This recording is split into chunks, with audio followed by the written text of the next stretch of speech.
Եվ այսպես դուրս եկանք ոստիկանության Մաշտոցի բաժնից, որտեղ ինչպես պարզվեց կայացվել է որոշում վարչական վարույթ իրականացնելու վերաբերյալ իմ երկու ընկերների նկատմամբ։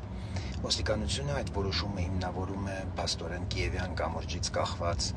Պուտինի մեծադիր պաստառի վերաբերյալ տարածված տեսանյութով, որի միջոցով ընկերներս նույնականացվել են։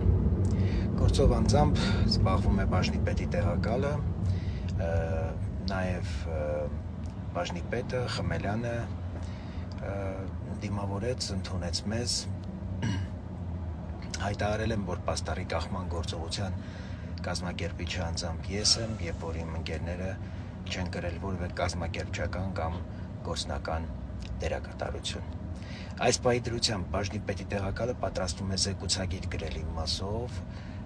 տեսնենք, թե արդյոք կարող են վարույթ հարուցել նաև իմ նկատմամբ, թե ոչ։ Կարևոր է պաստառի ճակատագրի հարցը, պահանջել ենք վերադարձնել այն,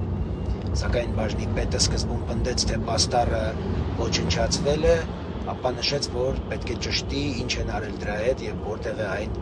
այժմ գտնվում։ Փաստաբան Տիգրան Եգորյանի հետ միասին ենք գտնվել ոստիկանության բաժնում, առարկել ենք վարույթ հարուցելու որոշումը, դրա դեմ ուրեմն համապատասխան գրությամբ ընդգծել ենք, որ որևէ իրավախախտում տեղի չի ունեցել, ակցիան Պուտինի